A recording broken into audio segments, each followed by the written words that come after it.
जो गोलमाल के वसूली भाई निकले, एकदम बहुत हाई लेवल के विलेन के किरदार से एकदम बहुत उच्च स्तरीय कॉमेडियन तक, फिर वह कहानी कैसे होते पहुंच गई? कहानी में बहुत बड़ा योगदान दर्शक वर्ग का भी है। दर्शक भी बदला ना, दर्शक की स्वीकार्यता ने हमें वो करने का साहस दिया, और निर्देशक का विश्वास भी बदला। निर्देशक का विश्वास ये था कि यदि विलेन है तो पहले के जो कलाकार थे उनको एक श्रेणी में ढाल दिया जाता था, कैटेगराइज कर दिया जाता था कि भाई ये विलेन नहीं कर सका तो और कुछ नहीं कर सका जी।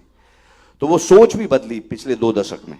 निर्देशक ने अभिनेता पे विश्वास करना शुरू किया कि ये पॉजिटिव रोल भी कर सकता है, क्योंकि यदि कन्हैया लाल जी हैं तो उनको महान अभिनेता रहे हैं वो, लेकिन उनको एक से ही धोती में और बंडी में रोल ही कराते चले गए। प्रेम चोपड़ा साहब हैं, प्रेम नाम है मेरा, प्रेम चोपड़ा, वो ही चलता रहा।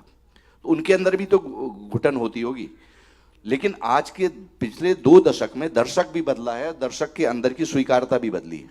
वो अब सिर्फ चरित्र के तौर पे नहीं देखता कि ये खल ही खल है, वो अब अभिनेता को समझता है ये अभिनेता है। तो सिनेमा भी परिपक्व हुआ है और दर्शक उससे कई गुना ज्यादा परिपक्व हुआ है। तो वो साहस, हालांकि जब रोहित शेट्टी जी ने हमें बोला था कि हम तुमसे कॉमेडी कराएंगे तो हमें 102 बुखार चढ़ाया था।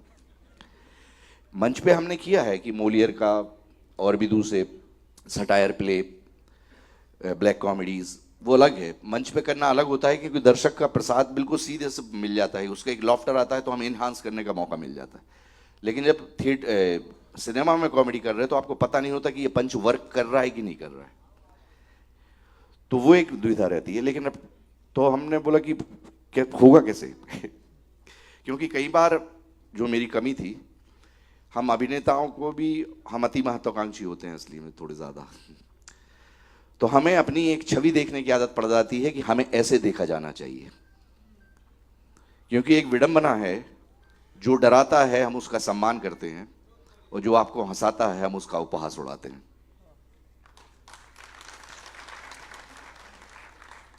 तो हमारे लाइफ की वही जर्नी रही कि जब तक हम जगी रह रहे तो लोग अरे कैसे भाई साहब, कैसे भाई साहब।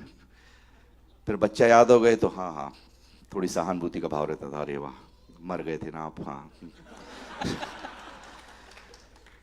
और फिर अभी जब भी प्लेन में, अमूमन जर्नी में ही रहता हूं, तो वैसे ही उनका लाभ थे। और वो कान में, अभी फ्लाइट में बैठे थे ना, कान के बगल से और पनवेल, तो वो जता के जरूर जाते हैं। तो पहले तो हमें इरिटेशन होता था, फिर हमने बोला जब वो आनंद ले रहे हैं तो हमें भी आनंद लेना चाहिए। किया तो हम ही ने है, दूसरे की लाइन बोल के जा रहे होते तो इरिटेट होना चाहिए था। तो ये भी एक यात्रा है कि आपका साहचर्य अपने दर्शकों के साथ, अपने समाज के साथ बढ़ता जाता है।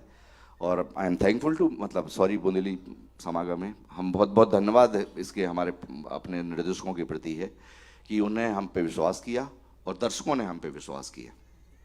और एक चीज़ हम बता दें, वैसे भी हमें हमारे नाम पे इनिशियल नहीं लगता है पिक्चर में। हम एक बड़ी बात का मनन करते हैं कि हम आलू प्याज हैं जो हर सब्जी में डाले जाते हैं, और हमारे सड़ने का भी डर नहीं रहता, हमें फ्रिज में नहीं रखना पड़ता।